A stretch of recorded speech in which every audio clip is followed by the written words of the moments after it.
Hey everybody, it's James here from GoodGuitarist.com, and in today's lesson I'm going to show you how to play Love Me Tender by Elvis Presley. And this song is actually based off of a song from like the 1800s. I think it's from like the Civil War era or something like that in America.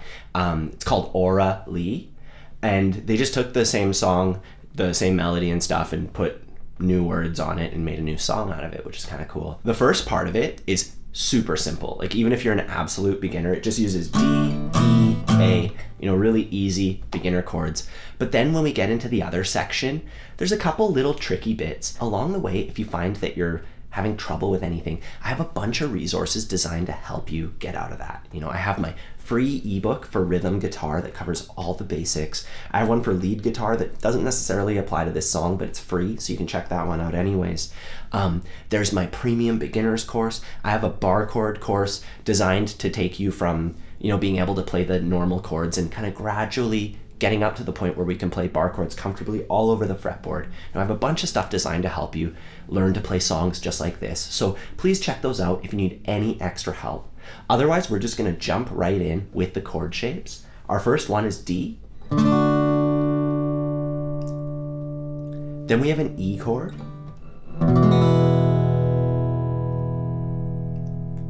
And then there's an A chord.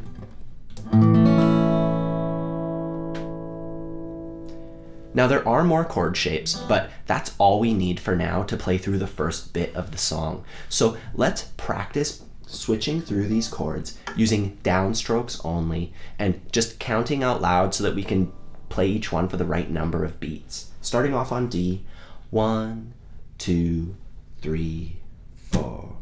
1, 2, 3, 4. 1, 2, 3, 4. 1, 2, 3, 4. D. Let's do that all over again. 1, 2, 3, 4. 1, 2, 3, 4. 1, 2, 3, 4. 1, 2, 3, 4. Cool, so make sure you can do it just like that, because now we're going to add a bit of a strumming pattern to it. And the one that they're doing on the recording for this song, rhythmically is very simple. It's just 1, 2, 3, 4. The trick is going to be in plucking the right bass note. It goes like this.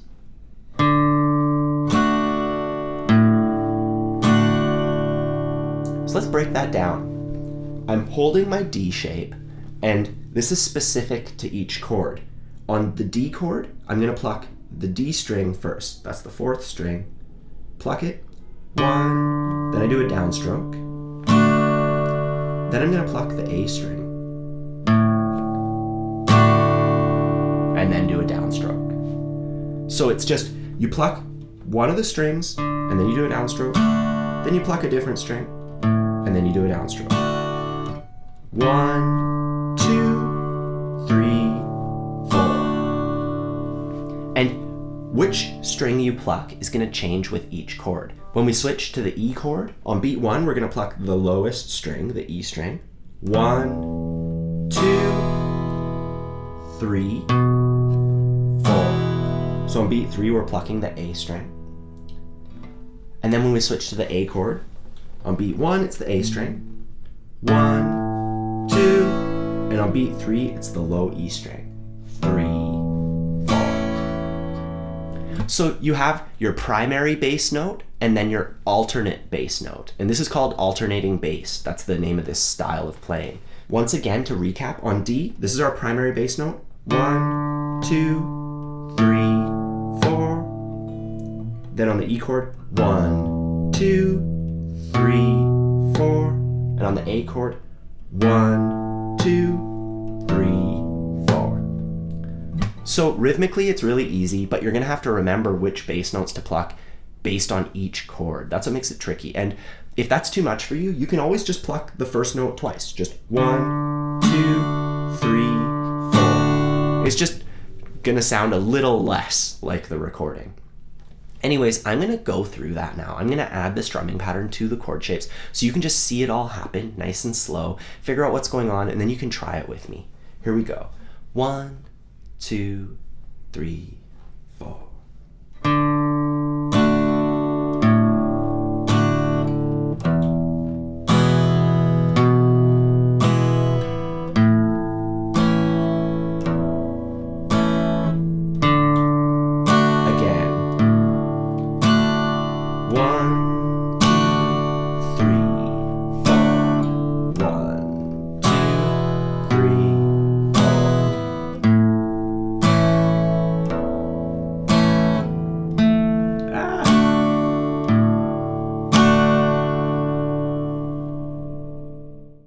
Alright, so that's the first chord progression. Now let's move on and learn the next part of the song.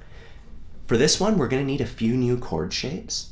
We're going to start off on D, that's pretty simple. We already know that one. Then we're going to go to F sharp over C sharp. And that sounds pretty crazy, but all it is the easy F chord, 1 fret higher. So if you've downloaded my ebook, you might, and you might see this around on the internet, the easy F chord, where we go skip a string, 1, 2, put our pinky on the 3rd fret, our ring finger on the 3rd fret, and then we put our thumb lightly touching the low string. We're just going to bring it up by 1 fret, that whole thing. That's F sharp over C sharp. Then we have a B minor chord. And this is one of those bar chords. If you're not quite ready for this yet, we can do something. It's really simple. We're coming from the F sharp over C sharp chord, which, isn't too difficult. We're just going to move the whole shape over that way. And we can use that instead for our B minor. It's not going to sound as good. We're missing our bass note, but it still does the trick. Love me tender, love me long. Did you notice anything missing? It sounds fine, right? Then we have B minor over A, which is this one here with the open A string. And if you're coming from the bar chord, you just remove that finger and put it down there. Then there's a G chord, and I want you to play it this way with these 2 fingers on top, because next we have a G minor, and we just move these 2 fingers right here, we just move them up 1 string, take off our 1st finger, and we kind of slant our hand. This mutes the A string and the high E string, leaves us with these 4. 3, mute, open, 3, 3, mute. So practice that, going from G to G minor. Then we have a D chord, a lot of D, blah, blah, blah, blah, blah. Then there's a B7, which is one of the basic open chords. It's not too difficult. My way that I remember to play this one, and how I tell all my students, is when we're making this shape, we start with our pinky. 2nd fret, skip a string, 2nd fret, skip a string, 2nd fret. That's the main thing you got to get with this one. 2nd fret, skip, 2nd, skip, 2nd. So we're just skipping a string. It's every other string. Then we just plug the hole here on the D string at the 1st fret with our 1st finger. B7. Now before we apply the strumming pattern to this, let's just go through it using downstrokes only so we can work out the switches. Starting off on D. 1, 2, 3, bar chords. Love me tender, love me long, all my dreams fulfill.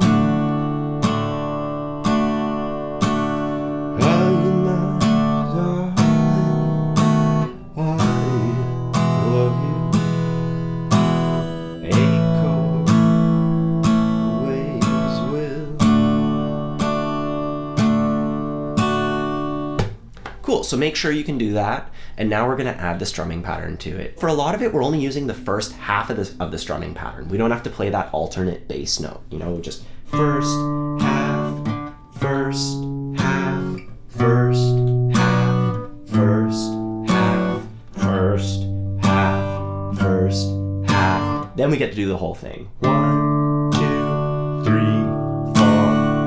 And I'm going to go through it just 1 chord at a time so you can just see how it all works. Starting off on D, 1, 2, we switch to F over C sharp, we pluck the A string, 1, 2, then we switch to B minor, and if you can play the bar chord, it's the A string, 1, 2, and then we take off our first finger. 1, 2. If you can't play that B minor bar chord, we just go 1, 2, 1, 2. You know, so we're missing that bass note. That's why the bar chords are better, you know, because they have all the notes in them, right? That's the one thing we're sacrificing. But you know what? Don't worry about it. It's not too bad. Following that, we have G. The root for G is on the lowest string. 1, 2. For G minor, same root. 1, 2. And then D chord. 1, 2, 3, 4. Moving on, we have 1, 2. Then on B7, the root's on the A string. 1, 2. E chord. 1, 2, 3, 4. A. 1, 2, 3, 4. And then D. 1, 2, 3, 4.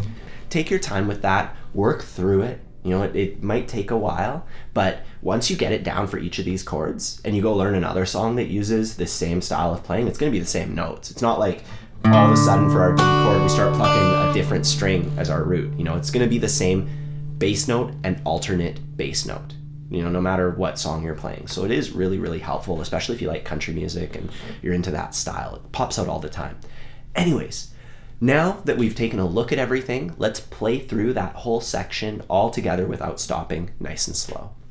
1, 2, 3, 4.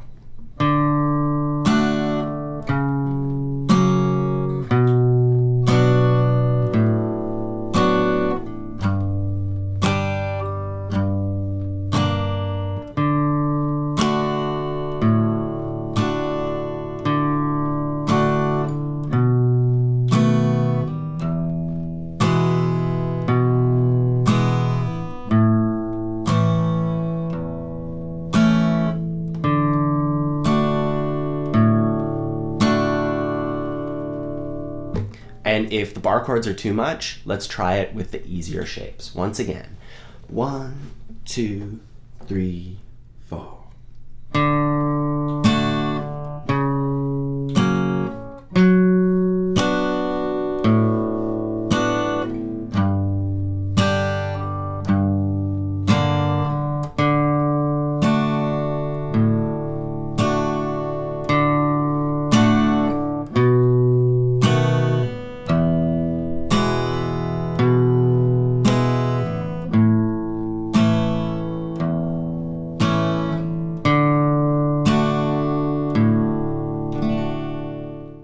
Right on. So one last thing before we go is on the original recording, when they're doing that downstroke in the strumming pattern, they kind of stagger it. So instead of just playing it like 1, 2, it's more like 1. See how instead of strumming through it in one motion, I'm kind of going slower, and you can hear the strings, you know, you could call that a rake, you know, we're just going through it and staggering it. And that's what they're doing on the original recording, and it sounds a little bit more authentic, you know.